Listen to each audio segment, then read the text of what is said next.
Hi guys, and welcome back to the Storytime Society, or welcome to the Storytime Society. I hope you guys are amazing and doing the best ever. For me, it's Friday. For you, it's Tuesday, so I would say TGIF, but it's not actually TGIF. I don't know how I got this stain on my sweatshirt, but I swear, like, wearing light colored clothes, like, I just spill more. And I also feel like I wear the sweatshirt so much, but it's so comfy. And I wear these sweatpants so much. I just basically rotate comfy clothes like throughout the week because I work from home. So it's like I'm just chilling over here. But I have my Dunkin' iced coffee from this morning at literally 10 when I got done with yoga. The Dunkin' is like right next door to the yoga studio. So I went there. I've been going at like 9 a.m. I've been trying to go at 9 a.m. I went 2 times at 9 a.m. this week, and then I went after at like 6 p.m. for the other days. And then this weekend I'm going to go too. But it's been good. Some of the classes, like, it just depends on the instructor because obviously, like, I have my own personal preference with the way that I like the instructors to teach and stuff. So it just depends. Like, today's was definitely not, like, super... You know how they're usually, like, super calm? Like, they talk in, like, a calm voice. They're like, okay, now move your... Well, this girl was loud and, like, kind of like drill sergeant-y. But she also was, like, saying a lot of yogi stuff, like, in the moon. And then she was definitely educational as well, like, opening up this because this... I don't even know. I don't even know what she was saying. But, like, it was like, yogi stuff, which I usually like, but in, like, a calm tone because, like, I like relaxing. Not relaxing, like, obviously I want it to be like a workout, but, like, I want it to be like a flow. And, like, you know, I love the voices that they usually use because it makes it, like, not stressful. It makes it really, like, a nice environment to be, like, working out. Like, I consider it a workout because I feel like it's a workout. And this was just very, like, not flowy. It just wasn't flowing for me. It was power, so it was, like, a little bit different, but I don't know. I just didn't love it that much. I just felt a little stressed, and the sequence was a little bit weird. And they say it's, like, the same sequence every time, but, like, the things we were doing, I was like, what is this? I've never done this before in my life. Like, and I've done yoga a lot, but oh my god, guys. We're now on Spotify. So, link below if you want to listen on Spotify. I'm confused because I can't find it when I search on my own Spotify. And I'm like, I wonder if, like, other people can find it. Like, I don't know. I'm not an expert. So, all I really know how to do is post the episodes right now. And then I'll try to figure out the other stuff later. But for all of you who have been asking me to put it on Spotify, it's on Spotify literally just for you. Like, whoever has commented that, I have seen it. And every time I'm like, fuck, I need to put it on Spotify. And I finally got myself to. Also, those of you who have been asking me to do timestamps, I've started to do timestamps too. And that is just for you, literally. Just for those who have asked, because you guys keep asking, and I'm like, I feel so bad because I'm like, I need to just, like, do it. Like, and it's really not that hard, but you know me. I've talked to you guys about this before. Like, I literally find small tasks very consuming, and it takes me a long time. Like, I have to mentally prepare for it, and then, like, I finally am like, okay, do it. And then it's like, wow, that wasn't that hard, you know? I'm like, wow, I really just, like, had to mentally prepare for that for, like, 2 days. Like, I literally have to tell myself, I have to put stuff on my schedule, like, call doctor. Like, so today's Friday. If I put it on my schedule for Monday, okay, nice. I have all weekend to mentally prepare. But if I were just, like, it's honestly the weirdest feeling because my boyfriend's like, just call them and make an appointment. And he'll just, like, be like, oh, I need to do this, and then call them. For me, it is not like that whatsoever. The process is very different. I have to think about it, and then I'm like, oh, shit, like, I really need to do that. But doing it that day, you wouldn't catch me dead. Like, literally, I would never do that. I have to put it on my calendar at least a day or two in advance, and then I will be like, okay, that's when you're going to do it. And then I can mentally prepare and then I'll actually do it because it's like set in stone in my calendar. But you will never catch me dead, just like, oh, thinking all of a sudden, I need to make a doctor's appointment. Beep, beep, beep. Hello? Like, no, that will never happen. Ever. Maybe like, and when it, like, if it ever has in my life, I've definitely felt very stressed about it. Like, oh my God. And then afterwards, obviously, I'm like, what the fuck? Are you good? Like, why are you acting like that was so hard? It took you 5 seconds to call these people and make an appointment. And it really wasn't as hard as your brain was making it out to be. But that's just the way my brain works. And it's honestly so frustrating because, like, my boyfriend doesn't understand. And that's, like, the most annoying part. Because I'm just like, you don't understand. Like, my brain just doesn't work like that. I know I need to do these things. But it's, like, it takes a lot in my brain to convince myself that to do them. If you know, you know. But if you don't, I feel like you'll just never understand, honestly. But I've been, what was I going to say? Oh, I've been watching Couples to Thruples. Let me tell you, when I say I love a good raunchy, love reality TV show more than anything in the world, like Temptation Island, if you guys have ever watched it, it's very like raunchy and like not like it ain't cute, like it's not classy at all, but I love watching it so much.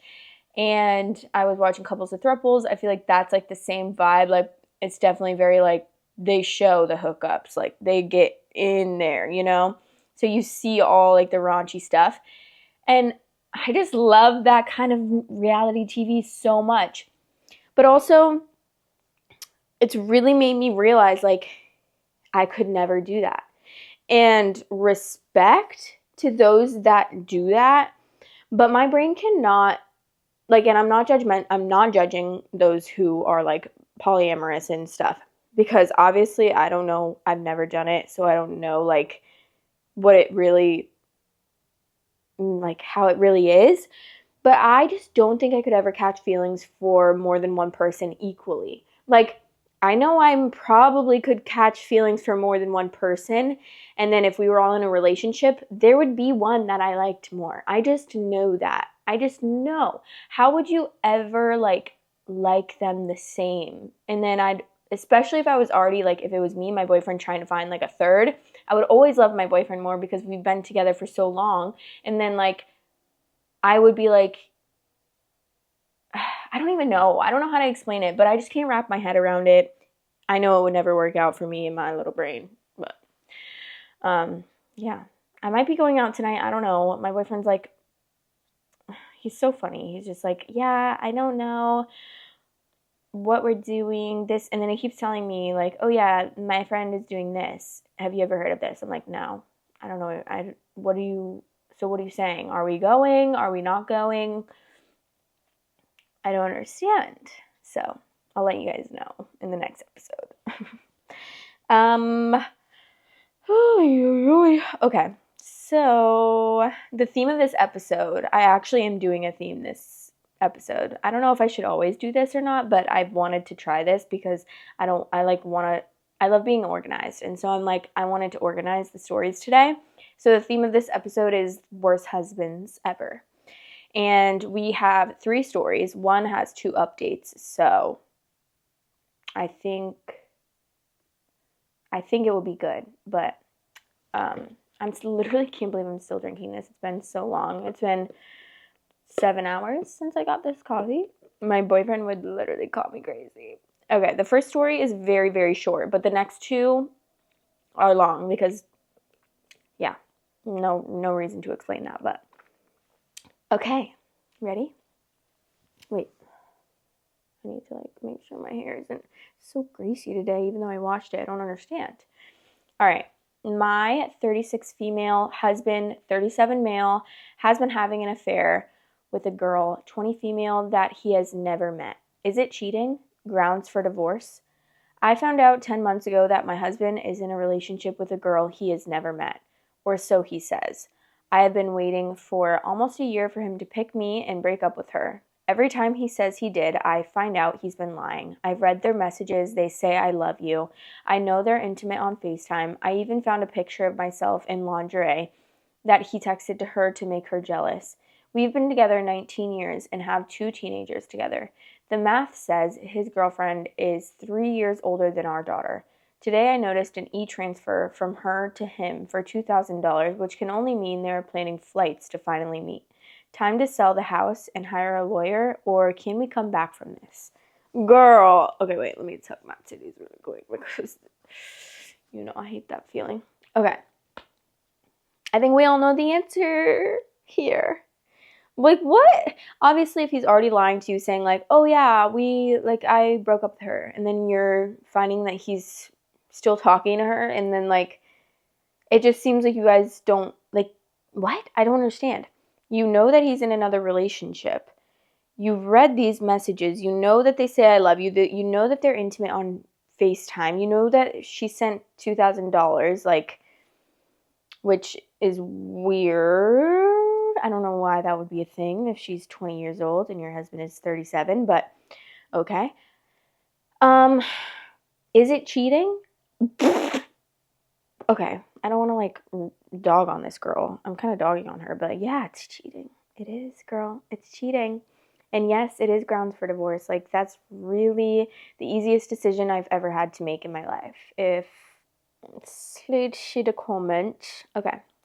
Some of the comments, why would you stay around for this? I could not respect or want someone who goes after a barely legal person nearly half their age. Yeah, it's really also weird that they're, sorry, I'm cracking my knuckies. It's really also weird that he's 37 and she's 20 and he's almost been married longer than she's been alive. Like, that's a little insane to me. Yes, divorce him, rebuild yourself and your confidence, and can almost guarantee that if you do that, you will literally live a great life and most definitely find someone who loves you. Though it may be hard for your kids, they'll understand. Don't stay and show them that this behavior is appropriate. It's not. Take him to the effing cleaners. Get all the proof. Let him be her little ATM. Oh, I thought he meant at the moment. Definitely cheating and very concerning that she is only 1 year older than your relationship. Even if you two were separated and unambiguously available to date other people, I would lose respect for him for going after someone who is young enough to have known your oldest daughter in high school. Copy those messages. Don't say a word. Just talk to a divorce lawyer. Unless he is extremely well connected politically with the local judiciary, I can't imagine this divorce won't be extremely favorable to you, other than the emotional trauma and all that. I feel like I just heard my cats rip my curtains down, which I hope isn't the truth, but OP said he comes from money. His family has generational wealth. His words. I'm worried he will outlawyer me and I will have to start over without a penny to my name. Why would a wealthy man have a 19-year-old wire him $2,000? It sounds weird. It's been my experience that people who come from money tend to be some of the cheapest rat bastards out there. I wouldn't be surprised if this extends to his marriage and parenting. Like, if the kids had a sudden emergency and needed a measly $300, would he just take care of it or read the kids the riot act? This almost sounds like that scam where older dudes think that they're dating Jennifer Aniston. The scammers do send money but ask eventually for more in return and keep milking dudes for loot. OP said, I'm assuming it's her half of whatever trip they're planning, but I cannot say for sure. He told me her family owns a law firm in another province. It's earful when he's drinking. It's earful? It's earful when he's drinking and calls me to brag about her. She's next level. Ooh. What do you mean? Oh my god. So, what is happening, girl? I gotta see if she has any other posts. I don't think she does. No, she doesn't. Girl. Not him calling saying she's next level. That's so scary. Okay, moving on. All right. Next story. I think my husband fathered his best friend's children, and now one of them is attracted to my daughter. All names are fake. This began as dark, intrusive thought that I could never shake off, and over the years it has bloomed into a poison flower that infects my entire psyche. I'm a 42-year-old woman. My husband Luke is 43, and so is Amy. I met Luke in college, but he's known Amy since they were about 7. They did everything together and understood each other implicitly. They were best friends. They've always insisted that they are surrogate siblings to each other. Naturally, I, as a new girlfriend, felt a little threatened by Amy and her closeness to Luke, but they both reassured me I had nothing to worry about, that their bond was not romantic and had never been sexual, that Amy really was just the sister that Luke never had. I believed them, and it didn't take long for me to forget any and all insecurity I had about Amy. She became my friend too. She officiated our wedding. Luke and I have built a wonderful life together, and we have always had a strong relationship. After we got married and moved in together, we still saw a lot of Amy, and I was fine with that. I've passed many a night on the town trying to help Amy. What? Sorry. I passed many a night on the town trying to help Amy find a man, as she always lamented how she is unlucky in love. Luke and I started to have children after we were married, and at around the same point, so did Amy. For further context, my children are Sophie, 15, Owen, 12, Louise, 10, and Carter, 6. Amy's children are Tom, 17, Kaylee, 14, and twins, Adam and Jenna, 9. Now, Amy was not in a relationship at this point. She was not married. As far as I knew, she was dating, but not consistently. As Luke and I had more kids and our family grew, periodically, Amy would find herself pregnant as well.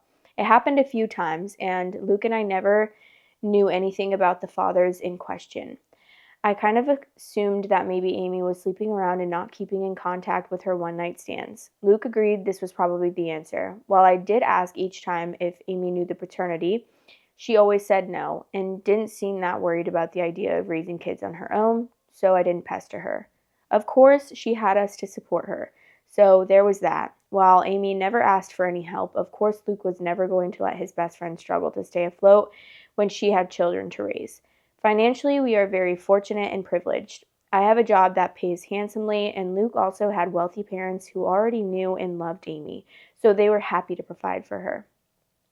My in-laws defy all stereotypes. They are the kindest and gentlest people, so we were able to support Amy.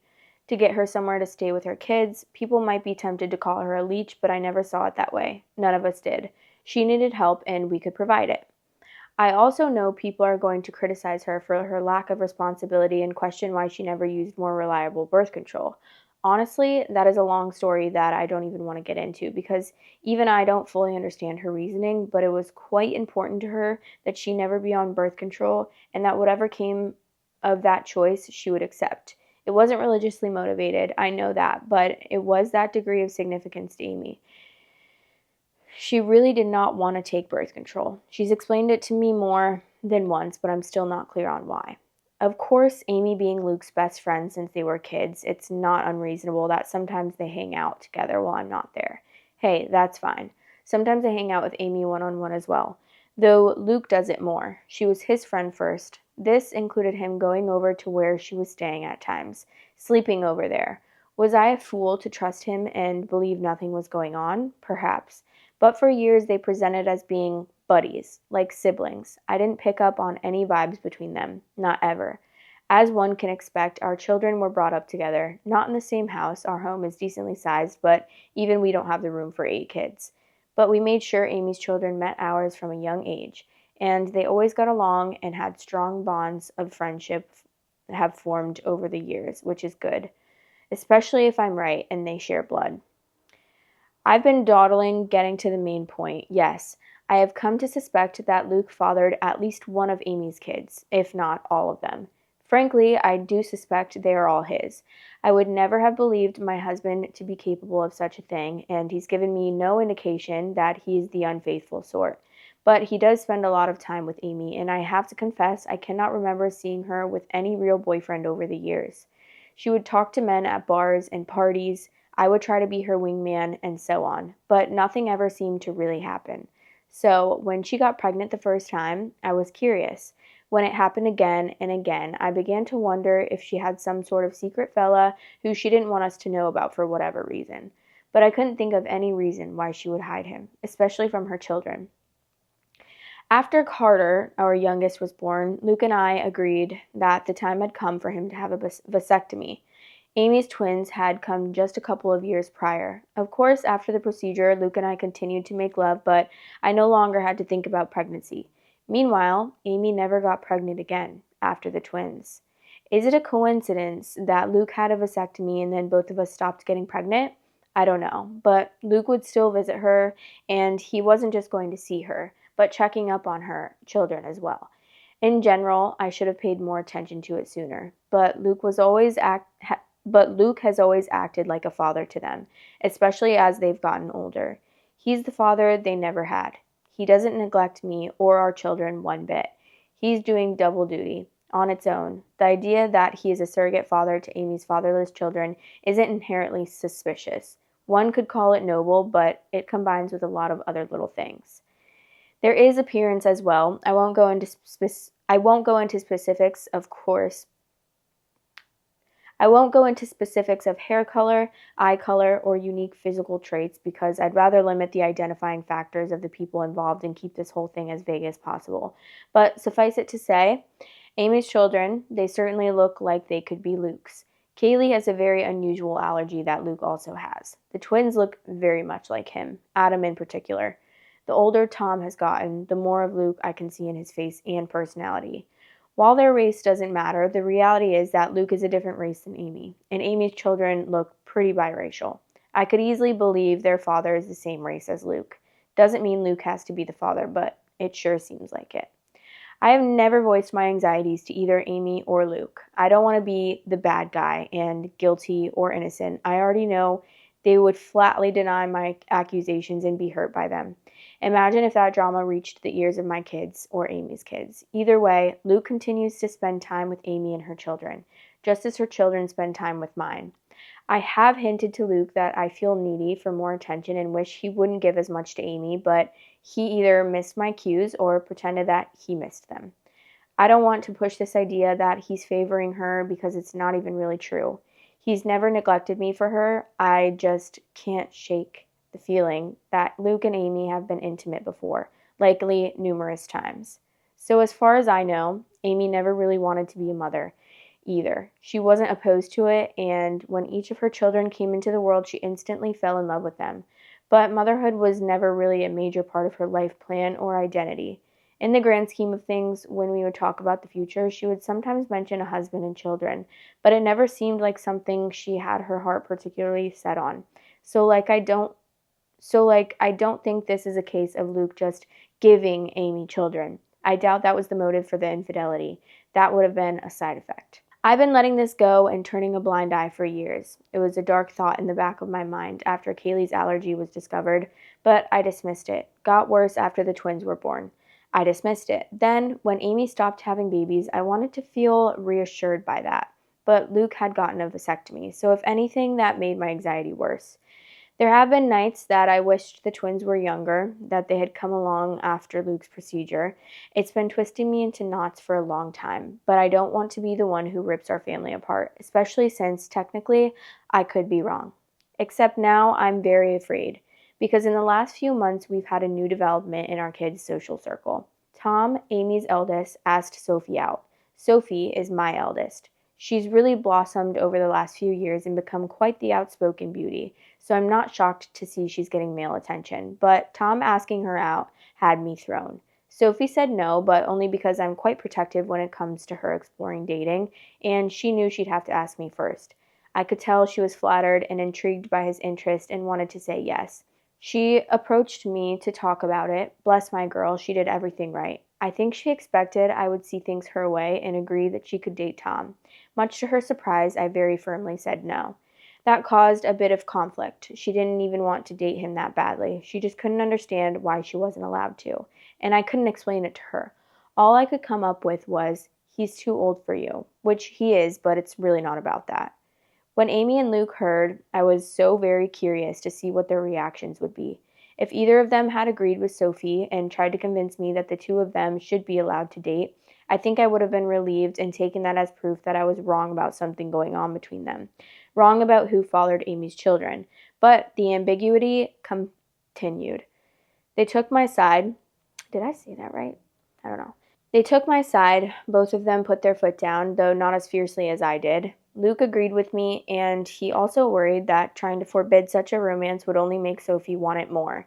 He's probably right about that. Amy seemed more apathetic to the idea. She didn't want Tom to date Sophie either, and she backed me up, but I don't know. She just wasn't taking it as seriously. She seemed to think it was a fleeting crush. Well, it wasn't. In the months following those conversations, Tom would spend more and more time with Sophie. They would be alone or with other friends anytime they possibly could. It's become abundantly clear that Tom is crazy about Sophie and wants to be with her. And he definitely wants to be physical. I've been watching them like a hawk and noticed his eye wandering many times. And while I'm doing everything I can to kill this budding romance in the crib, I also am feeling somewhat powerless. Sophie hasn't outwardly defied me. She's just hanging out with Tom as friends, so forcing them to stop spending time together would be unreasonable and probably encourage more sneaking around. But I'm so afraid that they're already doing that. My nightmare is that they're secretly dating and doing God knows what when no one is looking. I've observed Tom being rather handsy with Sophie, and she presents no objection whatsoever. And I just don't know what to say. I had considered trying to convince Sophie that Tom is like her brother, but if she doesn't see him that way, I don't really have the power to rewrite their emotional dynamic or the history of their friendship. I always saw Amy and her children as being like family, but my kids might see Amy's kids more as best friends. The problem is, of course, that if my husband has indeed been carrying on an affair over the years and I'm right about the paternity of Amy's children, then Tom and Sophie cannot be anything more than friends under any circumstances. End of discussion. It can never happen. I feel powerless to stop it, though. Luke has apparently talked to Tom about this, as has Amy, but he is unrelenting and won't give up on Sophie. I think she enjoys that attention and devotion. Tom has also confronted me and asked why I'm so against this when I know him very well and I know he would be good to Sophie. I didn't know what to say other than to fall back on her being too young for him. But that won't work forever. If, God forbid, they're still attracted to each other in a few years, then they'll pursue this with abandon, and once they're legal adults, there's nothing I can do about it. Amy and Luke agreed with me that Tom cannot date Sophie, but that's all they've really done. They just feel powerless. They feel just as powerless as me to prevent teen love. It genuinely feels sometimes like they've given up and will bury their heads in the sand about this. Just do nothing and hope the feelings pass as Tom and Sophie get older. Which, yeah, they're in high school. It's unlikely Tom will be in love with Sophie forever. But my fear is that she'll let him do something intimate with her before that time comes. Something neither of them can take back. I am this close to opening a door I cannot close. This close to screaming at Luke that all this wouldn't be happening if he hadn't cheated on me these many years. If he hadn't been all but raising a second family with his surrogate sister behind my back. Now Luke's son wants to F our daughter, his actual sister, because as far as he knows, she's just his childhood friend, and it's all Luke and Amy's fault for what they've done. If I speak up, everything gets blown to hell. On the off chance that I am wrong, I'm a horrible monster who accused the love of my life and one of my closest friends of doing something horrible. If I'm right, it still tears our entire structure apart. The family and social unit we've become over the last several years is gone, and everyone will be stressed and upset, even if Luke and I don't divorce. If I do nothing, Sophie's eventually going to sleep with Tom and be his girlfriend, and I'm low-key terrified it will happen sooner rather than later. Or worse, that it's already happening under my nose. I hope to hell this relationship fades as they mature, but what if it doesn't? What if they wind up being together for years? What if they marry and want to get pregnant someday? And if I tell Sophie the truth about Amy's kids, then everyone else finds out too, and that's going to ruin so many lives. It would shatter my kids' perception of their father and their Aunt Amy. Luke is Owen's hero. I don't even want to think about how much this would hurt him.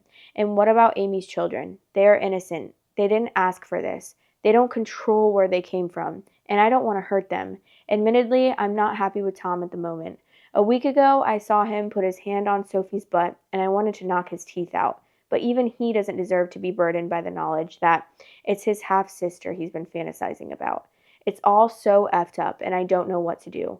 I've been looking the other way and letting my husband and his best friend insult me for such a long time now. I thought I could live with it, but this business with Tom and Sophie has me distressed. Okay, first of all, that was the longest story I've actually ever read in the history of this channel. It was good though.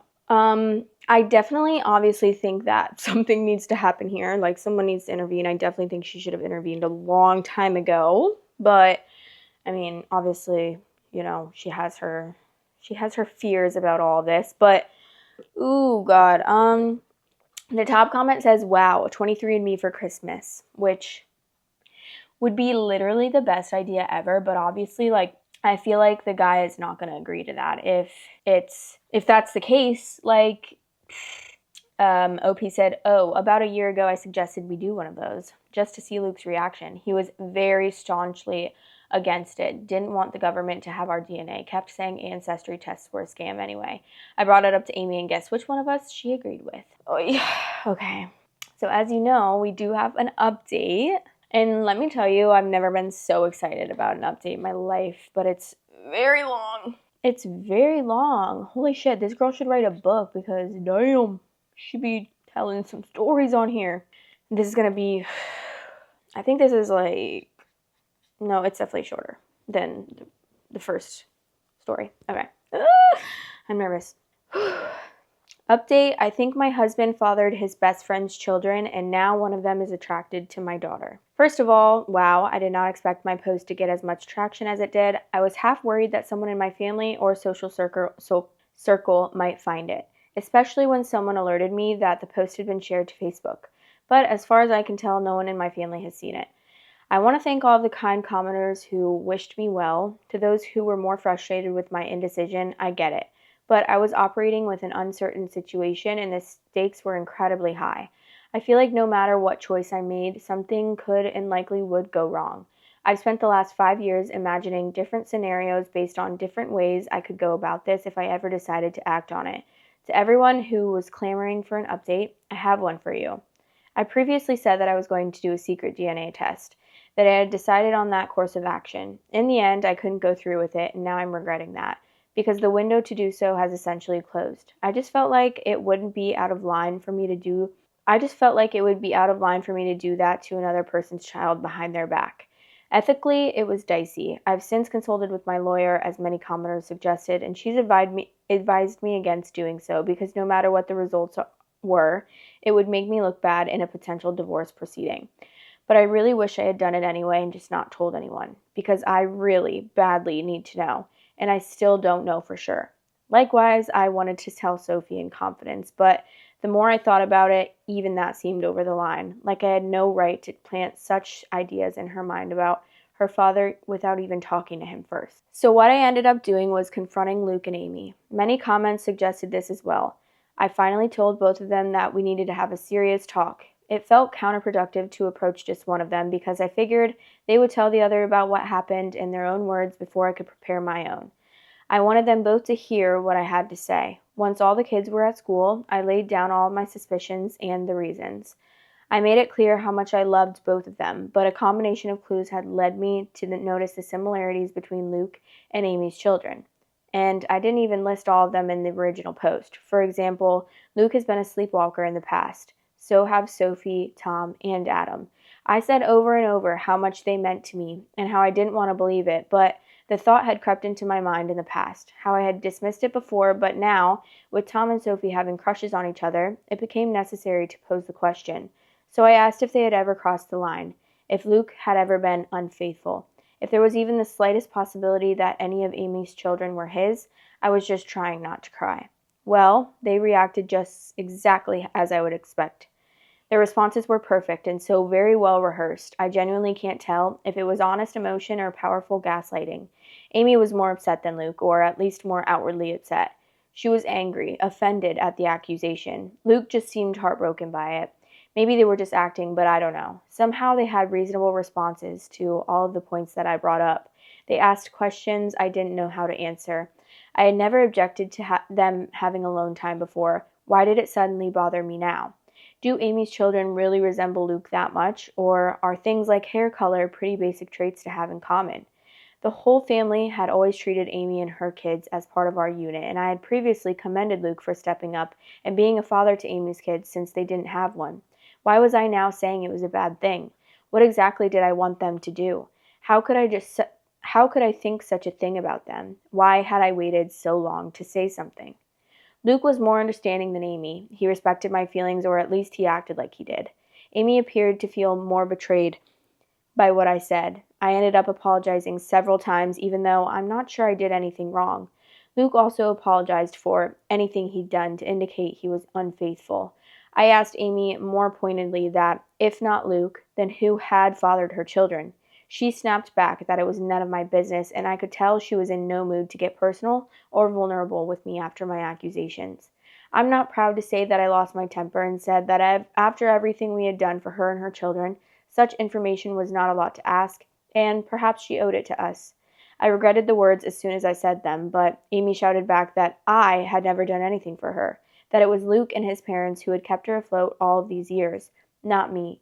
She went on a longer tirade about how I had always acted superior to her, which I don't believe that I did, though it's possible that I gave off that vibe unintentionally. Luke did his best to calm her down, but the room was still fraught with tension. I don't know, Reddit. I just don't know. It's driving me to the edge of madness. There is a way to be certain, of course, not certain of my husband's fidelity, but the paternity of Amy's children. So I asked Luke, for my own peace of mind, for the sake of our daughter and for our family unit, if he could please get a DNA test done. A paternity test. I went on to say that I knew he disliked and distrusted such things, but that I really needed this. I could see the pain in Luke's eyes. Maybe it was an act, but he did seem genuinely hurt that I was asking for this. That him giving me his word that he had always been faithful was not enough for me. But he very reluctantly agreed to participate in a DNA test. Unfortunately, Amy did not, and that's where we hit a roadblock. I was afraid of this, but Amy was infuriated at the whole concept and told me in no uncertain terms that I would not be getting samples of her children's DNA, and basically told me to F off for asking, several times in several variations. I pressed Luke, and honestly, he was a bit useless, but probably right. He tried to convince Amy, but she wouldn't hear of it, and he kind of shrugged to me when I pushed him for further support, because he can't force her to get the tests done. If she refuses, that's really a dead end. Trust me, it is. I looked into this quite a bit and consulted with my lawyer. The problem is, Luke could, in theory, petition the court to demand a paternity test for Tom and the others. The issue is that, to do this, he'd essentially be claiming he slept with Amy and believes her children to be his. That would be the version of events he'd be maintaining. But Luke has staunchly insisted that nothing ever happened with Amy, that he never cheated on me. Whether or not he's being honest about this is another story. But he'd essentially have to go on record and make a claim that he isn't prepared to make. He is quite certain the children aren't his, and he has no intention of fighting for custody of them, so no judge is going to compel Amy to submit samples of her children's DNA. Tom is also old enough that his consent would be a factor. If both he and Amy refuse to participate in the test, it's unlikely that Luke would have a case. He'd have to target one of Amy's younger children, like, say, one of the twins. But he doesn't want to do that. He doesn't want to take his best friends to court to prove something that, in his words, he already knows isn't true.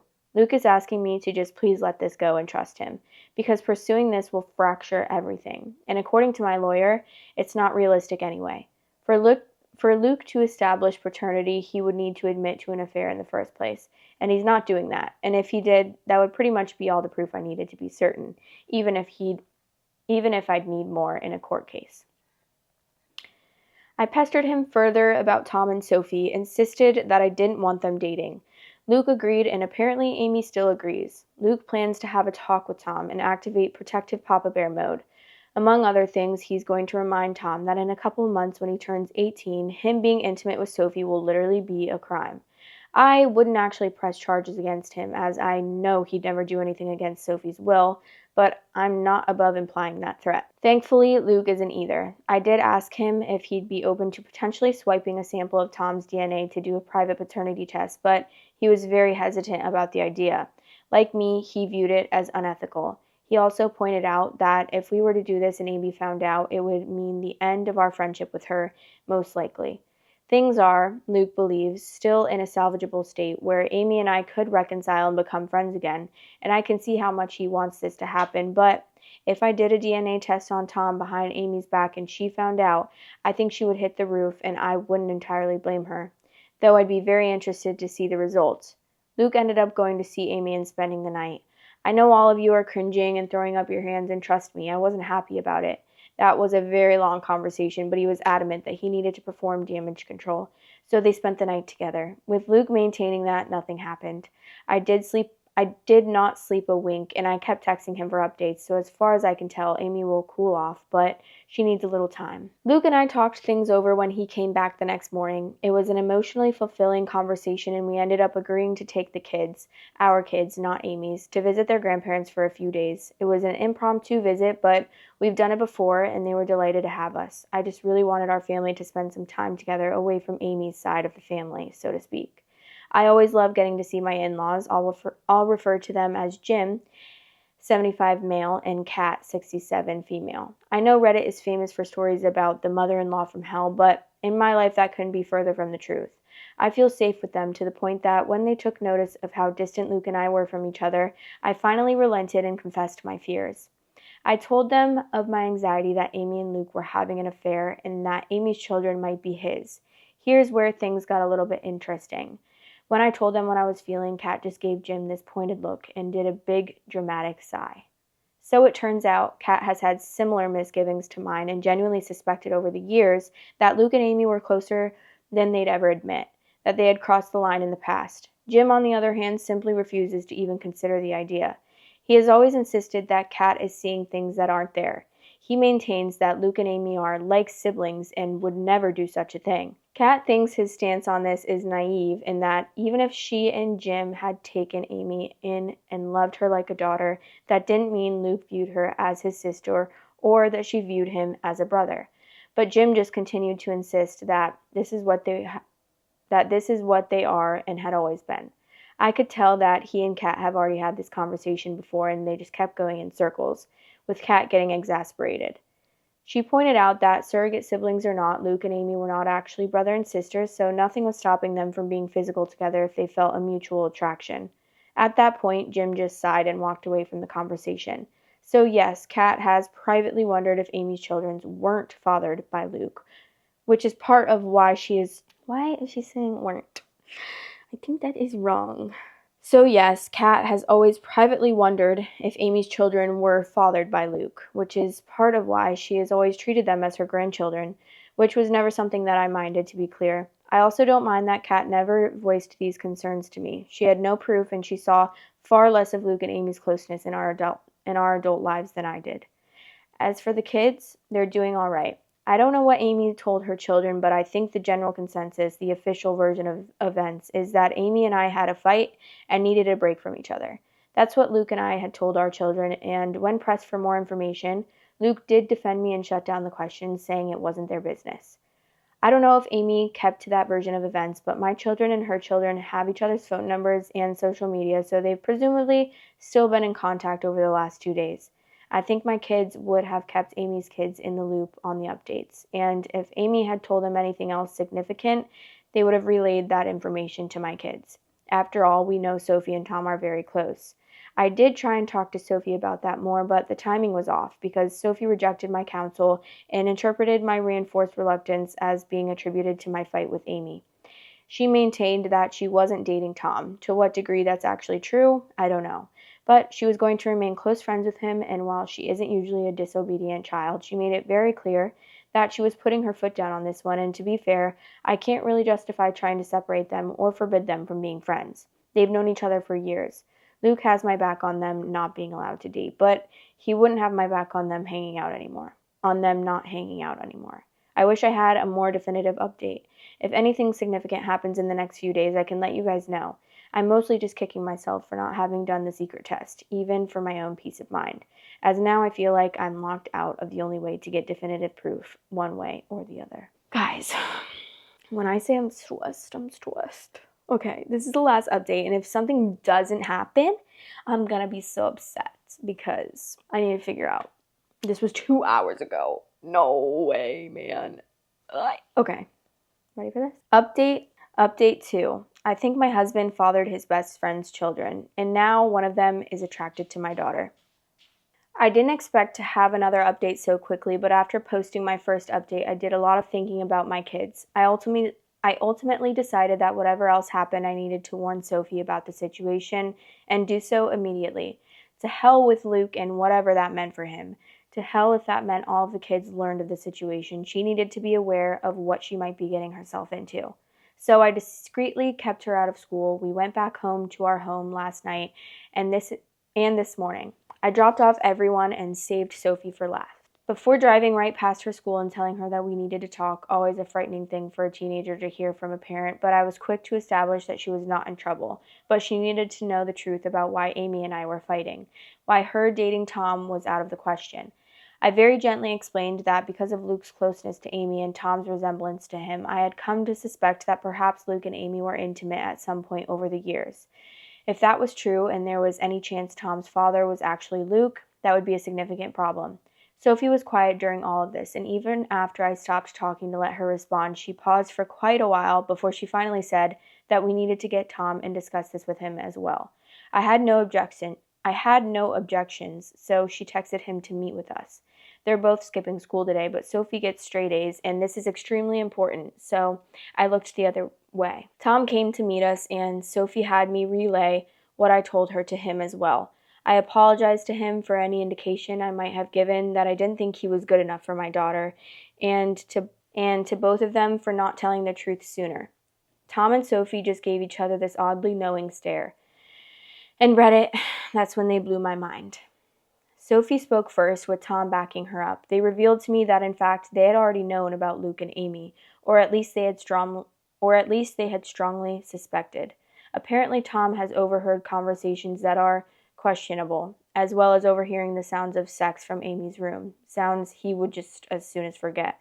But all signs point to Amy's lover having been Luke. Tom had wondered for a very long time, and back in January he finally voiced his fears to Sophie. She agreed with them. She could also see a strange sort of closeness between her father and his mother. They agreed that Luke was likely having an affair. They agreed that because of Kaylee's allergy, Luke might very well be her father, and if Kaylee was Luke's daughter, the rest of Tom's siblings could be Luke's as well. Tom could be Luke's kid himself. The math led them to the same places as me. So Sophie and Tom came up with a little plan. As it turns out, they are not in love. They never were. They just still were best friends. But they had the same instinct as me, that they didn't want to blow up our entire family and social unit without more direct evidence, which Tom has been working on and acquiring. And though Sophie very badly wanted to tell me the truth, she was hesitant because she knew it would shatter me. She had no idea I was already suffering in silence. Sophie apologized for not voicing her suspicions sooner. Honestly, we both cried, and I made sure she understood that none of this was her fault and that I loved her very much. So the bottom line is, Sophie and Tom already know that they could be half-siblings and aren't actually interested in being a couple. That was just their idea for how to rock the boat, to force Luke and Amy to do something about the situation rather than just keep making a fool out of me. I also think it was Tom and Sophie's way of punishing them for their affair. Teenagers can be vindictive, so they concocted this idea that they wanted to date. Every flirtation I've witnessed, every inappropriate touch, all staged, apparently, and for the benefit of Luke, Amy, or both. This was supposed to make them sweat, and Sophie and Tom expected that they would jump out of their seats to forbid it from happening. When I was the one who did instead, that kind of threw the kids for a loop. They couldn't understand why I cared more than the actual cheaters. They began to suspect that maybe I knew. Tom confronting me that one time about why can't I date Sophie was just him trying to gauge if I knew or not. Maybe I shouldn't be surprised. Sophie and Tom have always been close friends and confided in each other. Maybe I should be a little more concerned at how sneaky they've been, but honestly I'm just so relieved that they're not dating.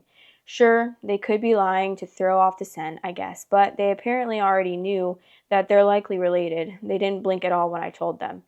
We even had a bit of a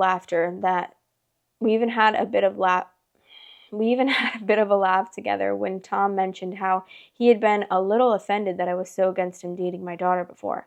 I kind of jokingly asked him, "So you don't think she's gorgeous?" And Tom, bless his heart, shrugged it off. "She is, but so is my English teacher, and I'm not asking her out either."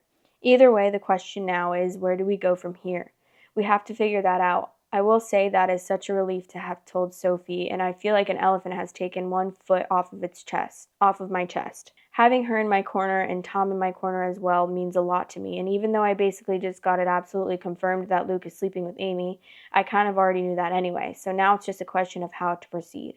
Tom has already volunteered to submit his DNA so I can compare it to Luke's, and both he and Sophie advised me not to tell Luke and Amy when I do this, which I agree with. They're both completely on my side, which means more to me than I can ever express to them. Tom has also been trying to set up a camera in Amy's room to catch her and Luke in the act. Sophie told me flat out that I needed to divorce her dad, and hearing that from my own daughter made it clearer than it's ever been. She's right. I mean, that's the craziest story ever. Like, genuinely, is this girl a book writer? Or an author, not a book writer. Because literally, she's too good at writing, like, in like, what is it, like, sequential? Is that the word? Sequential? I don't know. But, like, it's just so well written. It's really crazy. And, like, the fact that, like, she could just copy and paste this and, like, keep going and make, like, a book out of it, actually. Like, it's literally crazy. I feel like she copied and pasted this from an actual book. I mean, obviously, like, does my opinion really even matter here? No. They obviously, like, I need them to get a DNA test and update me immediately. Like, I'm about to leave my phone number so they can text me the results because I need to know. And the fact that was 2 hours ago is really crazy to me. But, okay, some of the top comments. I'm just going to read a couple because that was a long, long story. I don't even care if it's fictional or not. These updates have me hooked. It feels like one of those Lifetime series on the television. I'm waiting for the part where it turns out Luke's twin wears an eye patch and is evil. No, honestly, though. I know I'm getting invested here. Like, will they think to do a 23andMe or pull up their files at the doctors and see if their blood types are a certain type that would lead them to know they actually have siblings? Suggestion for the author of this definitely fictional story. After the DNA test results are in, have Sophie and Tom fake a pregnancy and tell Amy and Luke about it for fun. Stop. Don't say that it's fictional. I need to know that it's real. I'm believing that it's real, okay? I don't care. This is a real story, okay? And no one can prove me wrong. I don't care if it's real or fake, because to me it's real. I'm actually shooketh at that whole thing, and that was just the most well-written Reddit story I think I've ever read. Like, chef's kiss. What is it? What is it? Is it with your hands? Oh, no. Guys, I'm like so losing my mind right now. I'm like sweating to an oblivion. Chef's kiss. That's what it is. Okay. That was so embarrassing. Oh my god. I'm not a millennial. No shade to millennials if you're watching this. I love you. Okay. Anyways, this is the last story. So, my husband turned into a psychopath for a split second yesterday, and I don't know if I'm overreacting. This is a trigger warning because I think this is a little bit like a little much, I think. Okay. I want to say that my husband has never ever behaved like this before. This is the first he's ever scared me, and I have no idea what to do. I'm 23 weeks pregnant with our first baby, and we've been married for 3 years. I am female 24, and he is male 32. My husband owns firearms and works in law enforcement and is trained to handle them safely. They stay in a locked safe at home, and he has never once played around with them. All of that is for context. So as far as what happened yesterday, I was simply walking through the kitchen as I noticed my husband at the kitchen counter looking at one of the firearms. I didn't say anything, but I looked over at him, wondering what he was doing. He had gotten home from work, and right before this, we talked for a bit. We had dinner, and I took a shower. Everything was good and normal. As I looked at him, my husband looked up at me and stared for a second, blinked, and then picked up the gun and pointed it at my tummy with a completely straight face. My heart dropped, of course, and I smacked the gun down. My husband then started laughing, but the split second of pure seriousness on his face was terrifying. I asked him why the F he did that, and he says, "Do you think it scared him?" Talking about, I assume, the baby. My husband owns firearms and works... Oh, wait, I already read that. Okay. There's like barely any left, and it's just a screenshot, so that's why it's hard for me to read. I didn't know what to say, but tears welled up in my eyes. This prompted a half an hour long apology and hours of comfort from him, with claims that he wasn't thinking, but also just joking. The look in his eyes scared me. The fact that he pointed the gun at me is terrifying.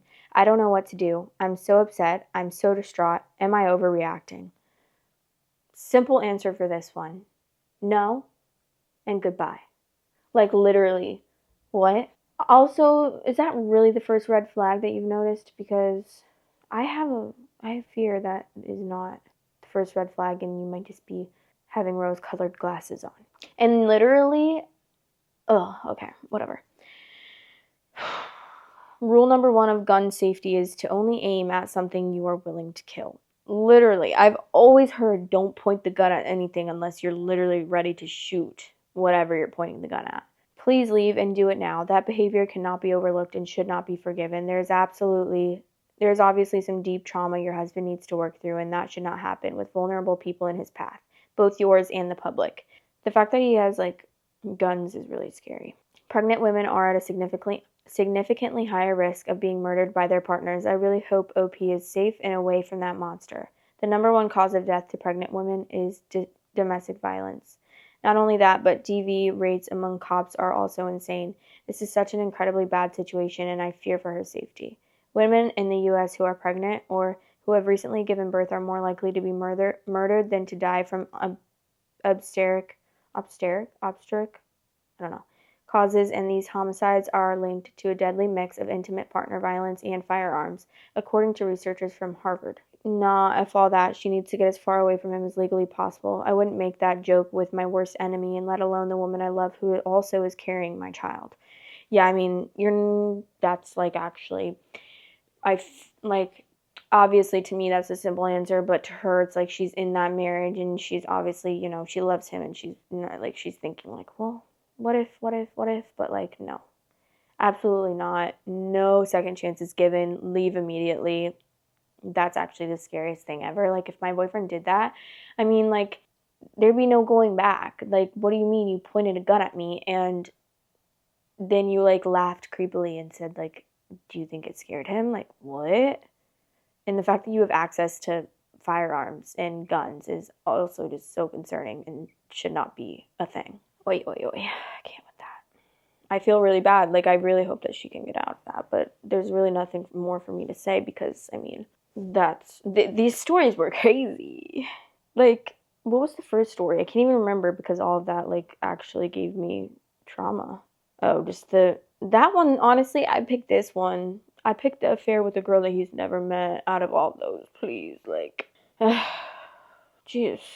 All right, well, I am gonna go because I'm sweating after reading those very scary stories. And I think worst husbands ever for the theme of this episode is honestly an understatement, to be honest with you. But guys, I will be looking out for an update to this story because if there's any story I need an update from in the whole entire history of Reddit stories, it's this one. Even, like, I don't even care if it's fake because to me, in my head right now, it's 100% real and I need to know. But I love you guys, and I hope that you had an amazing weekend. Happy Tuesday. I am gonna go get ready. I don't know what I'm gonna do. I'm gonna see what my boyfriend says when he gets home from work, but slay queens. Oh, also join the subreddit. It's linked below if you want to cross-post whatever stories that you want in there for me to read and stuff. That's really the biggest thing. I think we have like 202 members there right now, and it always makes my heart happy to see it grow a single number. Also, share this video with or even just my channel or any other video that you've liked of mine with like a friend or a family or a family member, because that'd be so nice of you. And obviously comment and like and subscribe. And I can't wait to chat with you guys. Love you so much, and goodbye.